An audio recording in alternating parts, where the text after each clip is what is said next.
skm.tgip.co.id. Nah, di sini kita mau mengecek barang atau jasa yang kita mohonkan perlindungan itu berada di kelas berapa. Jadi sebelum kita daftar, kita harus tahu dulu kita berada di kelas berapa, karena pada saat nanti kita lakukan pengecekan itu akan memudahkan, dan melakukan pendaftaran secara online itu juga memudahkan karena kita harus memilihnya, dan jangan sampai keliru memilih kelasnya gitu ya. Nah, ini dia. Kelas 1 sampai kelas 34, kelas barang 35 sampai 45 kelas jasa, dan ini berlaku secara internasional, tidak hanya di Indonesia saja, di luar negeri juga pakainya ini. Nah, kalau misalnya saya berada di minyak kemiri ya, minyak kemiri kita coba ya, berada di kelas berapa minyak kemiri? Nah, itu tinggal kita masukkan saja jenis barangnya apa. Oh, nggak ada minyak kemiri. Kalau nggak ada gimana? Coba kita cari lagi, kemiri ada nggak? Ya, kalau nggak ada gimana? Nah, ini Pak, lagi saya jelasin. Nah, berarti Bapak nyambung ya. Nih, kemiri. Kalau nggak ada minyak kemiri, kita coba kemirinya Pak. Ya, ada nggak muncul kemiri? Nah, kalau ada kita tinggal lihat ya, mana yang sesuai dengan kita. Serpian kayu kemiri kan tidak ya. Kemiri bumbu, kan nggak, Bapak kan minyaknya. Nah, kita cari yang minyaknya. Ada nggak yang minyak kemirinya? Nah, kita tarik ke bawah nih, ada banyak Pak. Kita cari yang sesuai. Ini susu kemiri enggak ya? Kita bukan susu, kita minyak. Nah, ini minyak kemiri bakar. Ini kah Pak? Masuk nggak ini? Pak siapa tadi ya? Pak Adi ya? Adi, Bu. Ya, minyak kemiri bakar masuk nggak Pak? Masuk, Bu. Tapi juga ada yang murni, Bu. Ada yang bakar, ada yang murni. Ada yang bakar, ada yang murni. Oke, baik. Berarti ini udah masuk ya Pak? Nah, ini pilih satu Pak. Nanti ini dipilih pada saat daftar. Ini satu. Ingat ya, di kelas 3. Nah, kita cari lagi yang murninya. Ada nggak hanya minyak kemiri saja? Gitu kan? Ini kan di kelas 3. Kita cari lagi.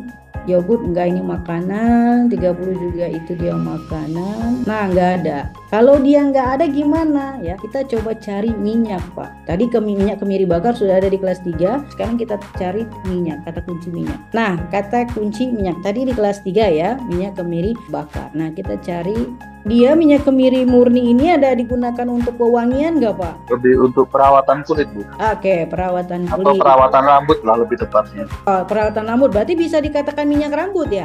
Iya, kategorinya bisa. Ah, berarti kita bisa cari Pak minyak rambut, minyak sari kosmetika. Ini masuk ya Pak? Oh iya, masuk kalau itu. Jadi kita cari, kalau misalnya di sini nggak dapet, Bapak bisa klik kelas 3. Tadi kan kelas 3 kita udah dapat ya minyak kemiri bakar ya. Nah, berarti kan dia bisa masuk di kelas 3 itu Pak. Nah, tinggal dicari kata minyak di sini. Nah, kalau kita pilih kelas 3, kita scroll ke bawah, ini ada sekitar 3.000-an jenis barang Pak. Jadi bisa dipilih saja di sini. Mana yang sesuai? Ini ada minyak almond gitu ya. Ke bawah nih minyak aromatik. Nah, apakah dia dipakai aromatik?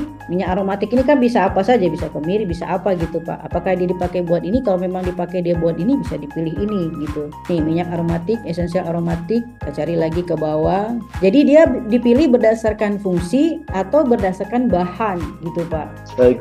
Nah, ini bisa dicari di sini. Tadi kan sudah dapat ya minyak kemiri bakar pilihannya, itu satu. Nah, tinggal cari yang murninya. Kalau misalnya minyak kemiri murni kan tadi nggak ada, ya berarti kita cari yang minyak yang umumnya dia masuk ke minyak gitu. Nah, minyaknya fungsinya buat apa? Buat kosmetik. Kosmetik ada di kelas 3. Nah, tinggal Bapak cari minyak-minyak apa saja itu fungsinya. Kalau misalnya aromaterapi, masukin emang dia buat aromaterapi misalnya ya. Nah, itu silakan dipilih Pak di sini. Pilih kata yang mendekati dengan barang yang kita perdagang, baik secara fungsi maupun secara tujuan penggunaan atau bahannya, begitu Pak. Ini dia kalau kita cari di sini. Gitu ya Pak Adi. Kemudian ada kopi ya. Oh, kopi ini kelas 30 ya. Baik Bu, makasih Bu. Ya, baik. Kopi kita akan lihat nih. Kalau dia minuman kopi barangnya, ya itu dia di kelas 30 ya. Kelas 30 minuman ya. Kalau misalnya dia alat mesin kopinya, nah nih kelas 11 untuk kopi listrik gitu ya, membuat kopi tetes listrik kelas 11. Tapi kalau minuman dia di kelas 30 barangnya.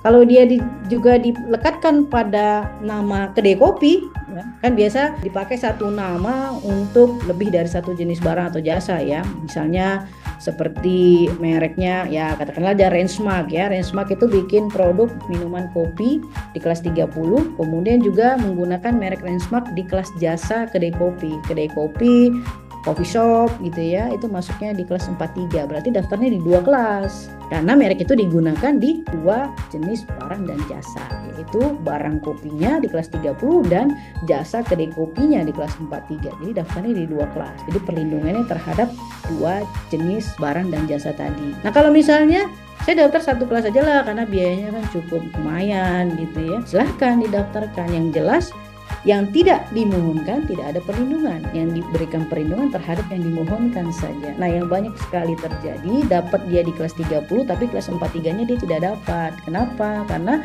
pada saat daftar 30 tidak sekaligus daftar 43. Jadi sudah didaftar oleh pihak lain. Setelah daftar oleh pihak lain, dia baru daftar lagi 1 tahun 2 tahun kemudian baru didaftar lagi kelas 43, ditolak karena sudah ada yang daftar sebelum dia di kelas 43. Nah, oleh karenanya pastikan dulu jenis barang atau jasanya apa, kemudian sesuaikan dengan kelas baru daftar gitu ya, sehingga tidak nanti mengalami kerugian karena tidak mendaftarkan sekaligus, sebab daftar merek itu first to file.